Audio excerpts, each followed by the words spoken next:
কেউ বলে চায়ের দেশ, কেউ বলে লন্ডনীদের শহর, কেউ বলে হজরত শাহজালাল আর শাহপরানের পুণ্যভূমি। সারা দেশ যেখানে গরমে পড়ছে সেখানে বেশ শান্তিতে আছে সিলেটবাসী। দেশের সর্বোচ্চ তাপমাত্রা 43 ডিগ্রি ছুঁয়ে ফেললেও সিলেটে তা 30 ডিগ্রির কিছু বেশি। তাই একটি মিমস চলছে, ভিসা ছাড়া বাংলাদেশের লন্ডনে চলে আসার সুযোগ দিচ্ছে সিলেট। এই শহরকে বলে লন্ডনীদের শহর। ব্রিটিশ আমল থেকেই সিলেটবাসী লন্ডন যাত্রাই এর কারণ। সিলেটের মজা করে একটা কথা আছে, এত দূর ঢাকা যাওয়ার দরকার কি, লন্ডন যাও গিয়া।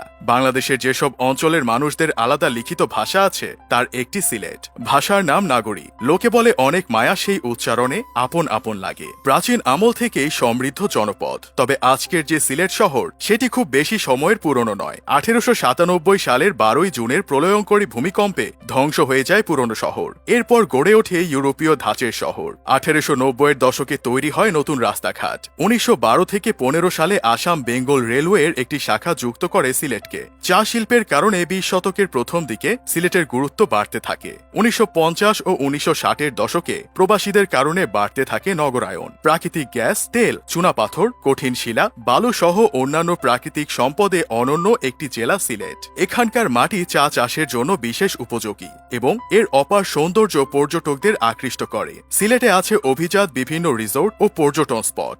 হাওর বিল, ছোট বড় টিলা, অরণ্য আর জলাবনও হাতছানি দিয়ে ডাকে মানুষকে। একদিক দিয়েই কিছুটা পিছিয়ে আছে সিলেট, সেটি হলো শিক্ষার হার। লন্ডন যাত্রায় যত আগ্রহ, স্কুলে ততটা নয়। এটা হয়ে গেছে সিলেটের রীতি। তবে ইদানিং আগ্রহ বেড়েছে শিক্ষায়ও। জেলা হিসেবে সিলেটের শুরু British east India company Bangla, Bihar, উড়িষ্যার হর্তাকর্তা বনে যাওয়ার পর 1772 সালের 17 মার্চ। এর পরের 102 বছর জেলাটি ছিল ঢাকা বিভাগের অংশ। তবে 1884 সালে আসাম নামে প্রদেশ হলে এর অংশ হয় সিলেট। 1947 সালে বাংলা ভাগ হয়ে ভারত ও পাকিস্তানে পড়ে। সে সময় সিলেট কোন দেশে পড়বে সেই সিদ্ধান্ত হয় গণভোটে। জনতা রায় দেয় তারা পাকিস্তানের সাথে থাকতে চায়। সিলেটের একাংশ করিমগঞ্জ আবার পড়েছে ভারতে। যদিও প্রথমে কিছুদিন সেখানেও উড়ত পাকিস্তানের পতাকা, পরে অদল বদল হয় এলাকাটি। বাংলাদেশ হওয়ার 13 বছর পর 1984 সালে বৃহত্তর সিলেট ভেঙে জন্ম হয় হবিগঞ্জ, সুনামগঞ্জ ও মৌলভীবাজার জেলার। 1995 সালের 1 আগস্ট বৃহত্তর সেই 4 জেলা মিলে হয় সিলেট বিভাগ। আয়তনে সিলেট বেশ বড়, 3452 বর্গ কিলোমিটার জুড়ে বিস্তৃত এটি। উপজেলার সংখ্যা 13টি, পৌরসভা 4টি, ইউনিয়ন সংখ্যা 106টি, জনসংখ্যা 38.5 লাখের মতো।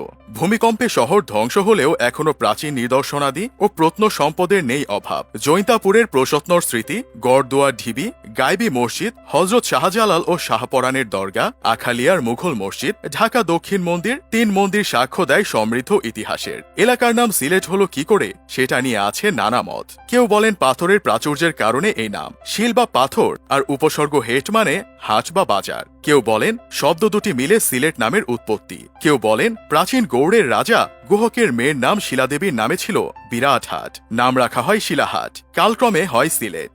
হিন্দু পুরাণ বলছে বিষ্ণু চক্রে খণ্ডিত সতীর শবদেহের 51 খণ্ডের 2টি পড়ে সিলেটে। সতীর অপর নাম শ্রী, তার সঙ্গে হড্ড বা হাড় জুড়ে হয় শ্রীহট্ট, সেখান থেকেই সিলেট। শ্রী মানে প্রাচুর্য বা সৌন্দর্য, হস্ত অর্থ হাত।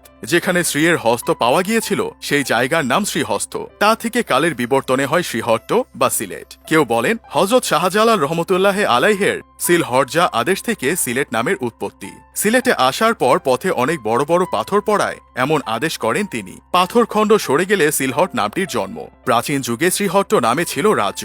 কিছু কালের জন্য এর পরিচিতি ছিল হরিকেল নামে। 7ম শতকে চীনা পরিব্রাজক হিউয়েন সাং এলাকাটিকে শিলিচট্রল লিখেছেন। 10ম শতকে এই জেলা জয় করে মহারাজা শ্রীচন্দ্র। তার অধীনে শ্রীহট্ট মণ্ডল নামে গড়ে ওঠে প্রশাসনিক বিভাগ। 1303 সালে গৌড় গোবিন্দকে হারিয়ে সিলেট জয় করেন হজরত শাহজালাল। সিলেট আসে সুলতানদের অধীনে। তখন এলাকার নাম ছিল জালালাবাদ। ইংরেজ আমলে কাগজপত্রে সিলহেট নামটির ব্যবহার ছিল।